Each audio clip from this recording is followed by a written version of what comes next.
नमस्कार मित्रांनो, स्वागत आहे तुमचं फिरत्या गोष्टीमध्ये. फुटबॉलपटू मेसी आला होता भारत टूरसाठी, म्हणजे भारताच्या सहलीसाठी मेसी आला. त्याचे 4 शहर ठरले होते. एक कोलकाता, हैदराबाद, मुंबई आणि दिल्ली, अशा 4 शहरांचा टूर होता त्याचा. आणि मेसी जेव्हा आला त्यावेळेला त्याची जी सहल होती ती पूर्णपणे पॉलिटिकल झाली.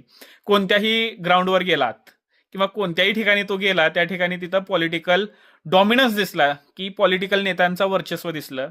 आणि मेस्सीसाठी आपल्या नेत्यांनी आपल्या भारताचे पैसे खर्च करून 150 कोटीचा पुतळा त्याचा उभा केला. फक्त पुतळाच उभा केला असं नाहीये, तर त्याचा जो संपूर्ण खर्च होता, ट्रॅव्हलिंगचा असेल किंवा त्याचा स्टाफ फिरणार असेल, या सगळ्या गोष्टीचा खर्च सुद्धा इंडियानेच केलेला आहे. ग्राउंड मॅनेजमेंट, सगळ्याच गोष्टी. आता तर वरवरचा जर विषय काढला, वरवरचे जर पैसे काढले, तर 200 करोड रुपये मेसीच्या प्रवासासाठी, त्याच्या इंडिया टूरसाठी, त्याच्या पुतळ्यासाठी खर्च करण्यात आला. मला शॉकिंग गोष्ट अशी वाटते की भारताचा सुपरस्टार जो होता ना, सुनील छेत्री, त्यानं सुद्धा मेसीचा शर्ट घातला होता. आणि भारतातल्या फुटबॉलपटूंना काय किंमत आहे जागतिक दर्जावर किंवा जागतिक लेवलला, हे त्या टूरमध्ये दिसलेलं आहे. कारण सुनील छेत्रीसारखा महान खेळाडू पुढे मागं फिरत होता, पण त्याला कोणी किंमत देत नव्हतं. विचार करण्याची गोष्ट आहे. आणि आपल्या महाराष्ट्रात सुद्धा तसंच झालेलं आहे. मुंबईमध्ये देवेंद्र फडणवीस आणि त्यांच्या पत्नीचीच चर्चा जास्त चालू आहे की बाबा देवेंद्र फडणवीसचा आयक्यू किती भारी आहे.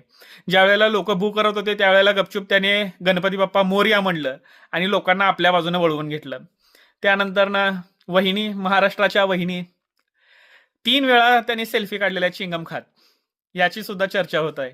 आता जो 200 करोड रुपये, 150 करोड रुपये जे खर्च झालेला आहे मेसीच्या पुतळ्याला म्हणा किंवा त्याच्या टोरला, त्याला भारतीय फुटबॉलपटूंना काय फायदा झाला त्यामुळे? 2022ची गोष्ट आहे. पॉलिटिकल इंटरफेरन्स जास्त असल्यामुळे फिफाने इंडिया फुटबॉल असोसिएशनला बॅन केलं होतं. त्याचं बॅन केलेली ती फुटबॉल असे जी फुटबॉल क्लब होता आपलं, ते निघालं का? किंवा भारताचा फुटबॉल जो आहे तो जागतिक दर्जावर ग्राह्य धरला जातोय का? किंवा भारतीय फुटबॉलपटूंना फॅसिलिटीज मिळाल्या का?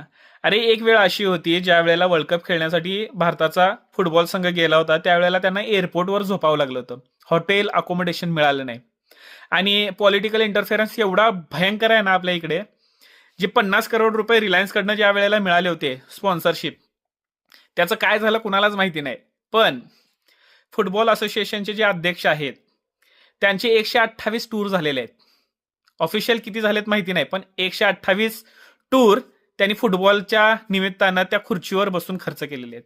याचे सुद्धा पुरावे आता समोर येत आहेत. आणि मेस्सीचं कौतुक चालू आहे आपल्या देशामध्ये, सुनील छेत्रीचं नाही किंवा भारतीय फुटबॉलपटूंचं नाही. अवघड आहे.